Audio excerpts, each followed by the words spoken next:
తులం బంగారం పని గోవింద ఇయ్యరింగ కాంగ్రెస్ పార్టీ వాళ్ళు తులం బంగారం ఇయ్యము అని ఇండైరెక్ట్గా చెప్పేసిరు.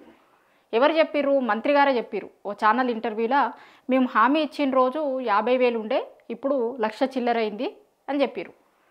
ఇయ్యము అనే పదం వాడలే కానీ ఇక దాని అర్థము ఆయన చెప్పిన దాని మొత్తం వింటే మనకు అర్థమయ్యేది కదే. ఇప్పుడు ఆ రోజు మీరు హామీ ఇచ్చేటప్పుడు తెలియదా మీకు బంగారం రేట్లు రోజు ఒకటి లెక్క ఉండయని? ఇవాళ ఉన్న రేటు రేపే ఉండదు.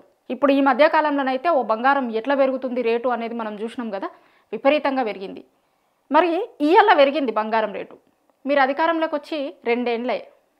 అధికారంలోకి వచ్చిన స్టార్టింగ్ ఏమన్నా ఇచ్చిరా? మీరు అసలు ఒక్క రోజన్నా తులం బంగారం ఇచ్చిరా? ఇవ్వాలంటే 1,00,000 రూపాయల చిల్లరైంది. మీరు ఆ రోజు హామీ ఇచ్చిన రోజు తక్కువ ఉండే, ఇవాళ 1,00,000 రూపాయల చిల్లరైంది అంటారు. మరి మీరు హామీ ఇచ్చిన రోజు మీరు అధికారంలోకి వచ్చిన తర్వాత ఇచ్చిర్రా? స్టార్ట్ చేసిరా పథకం? తులం బంగారం ఇచ్చిరా? ఆ రోజు తక్కువనే ఉండే కదా.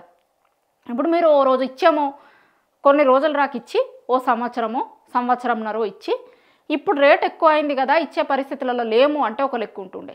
అసలు మీరు మొదలే పెట్టలే ఓడగొట్టిరు. అయిపోయింది, ఇంకా లేదు తులం బంగారం అనేది. ఇక ఒడిసిన ముచ్చట అది. మీరు గుర్తుంచుకోరు, తెలంగాణలో ఉన్న జనాలందరూ ఏంది అంటే తులం బంగారం అనేది ఒడిసిన ముచ్చట, రాదది మీకు. ఇక ఒక్కసారి పొన్నం గారు ఏమన్నారు వినుర్రి. 2,500 రూపాయలు ఇష్యూ కావచ్చు, పెన్షన్ తులం బంగారం కావచ్చు. తులం బంగారం సరే, అప్పుడు 6 సందర్భం. ఇప్పుడు తులం బంగారం 6 ప్రకటించినాడు, 50,000 అది. 1,50,000 కాంగ్రెస్ అధికారంలో వాగ్దానాలు 2,500 రూపాయలు. ఇది పొన్నం గారు చెప్పింది ఏంటంటే, ఇట్లా వాళ్ళు ఇచ్చిన హామీలన్నింటి మీద అడిగినప్పుడు 2,500 మహిళలకి 2,500 పథకం, తర్వాత తులం బంగారం కూడా ఇచ్చిర్రు కదా మీరు అని TV9కి ఇచ్చిన ఇంటర్వ్యూ ఇది. దాంట్లో తులం బంగారం గురించి అడిగితే, మేము ఆ రోజు హామీ ఇచ్చిన రోజు 50,000 ఉండే, ఇవాళ 1,00,000 చిల్లర వేయింది కదా అని అన్నాడు. అంటే ఇక అది ఇయ్యమన్నట్టు. అంటే మేము తక్కువ పైసలు ఉన్నప్పుడు హామీ ఇచ్చినాము, ఇవాళ ఎక్కువ పెరిగినాయి కదా, మరి మేమేం చేస్తాము అన్న లెక్క దాని ముచ్చటదే. ఇవాళ ఊర్లలో ఉన్న పేద మధ్యతరగతి ప్రజలు కాంగ్రెస్ పార్టీని ఆ రోజు ఎందుకు నమ్మిర్రు అంటే, వాళ్ళు ఇస్తాము అన్న హామీలని నమ్మిర్రు. వీళ్ళు చెప్పుడు కాదు, ఇక్కడ ఉన్నోళ్ళు చెప్పుడు కాదు, మీద నుంచి ఢిల్లీ కాడ నుంచి ఇలా హైకమాండ్ నాయకులు వచ్చి చెప్పిర్రు.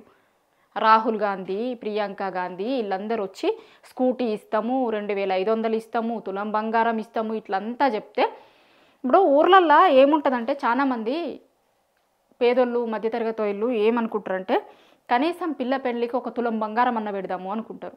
ఏం లేనుడన్నా కానీ పెళ్ళికి ఒక్క తులం బంగారం పెడదాం పిల్లకు అనే ఆశ ఉంటుంది తల్లిదండ్రులకి.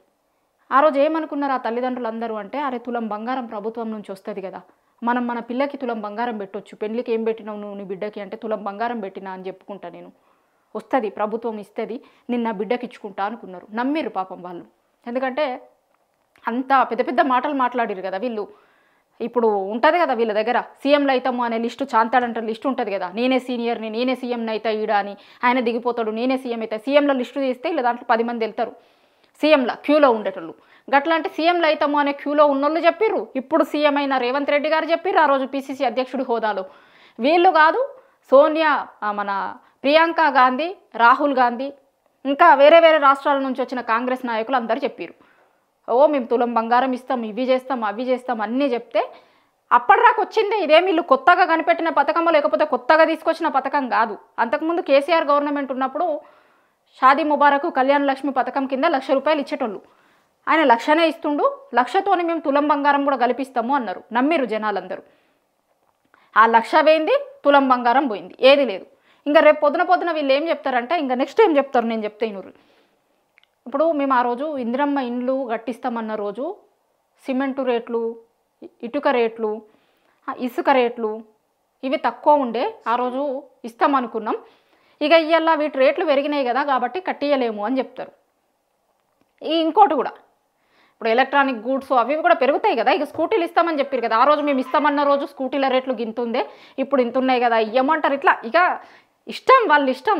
ఇవి ఇవ్వాలనుకున్నప్పుడు ఎట్లన్నా చేసి ఇవ్వస్తుంది, ఇవ్వద్దు అనుకున్నప్పుడు ఎట్లన్నా చేసి దానికి ఎట్లా కొర్రీలు పెట్టాలి, ఏం కారణాలు చూపించాలి, ఏమైంది అని చూపించాలి, ఇది చూపించే లెక్కలు చూస్తారు ఇప్పుడు వాళ్ళు. ఇవ్వద్దు, ఇవ్వకుండా ఉండాలి.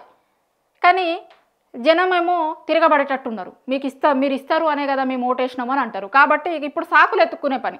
2 ఏండ్లైంది. 2 ఏండ్లల్లో వీళ్ళు ఏమన్నా చేసిర్రా? ఏం చేయలే. 6 గ్యారెంటీలలో ఒక్క ఫ్రీ బస్సు తప్పించి ఏం చేయలే. మిగతాయి కూడా వచ్చేటట్టు కనిపిస్తలేవు. ఏం చెప్తారు అంటే వీళ్ళు రోజుకు ఒక కారణం ఎత్తుక్కుంటున్నారు. ఇవాళ దీని గురించి చెప్పిర్రు, రేపు ఇంకొకటి చెప్తారు, ఎల్లుండి ఇంకొకటి చెప్తారు. ఇప్పటి వరకైతే తులం బంగారం కథ అయిపోయింది. ఇక తులం బంగారం కథ తుస్సుమన్నది. మేము ఇయ్యలేమని చేతులు ఎత్తేసింది ప్రభుత్వం.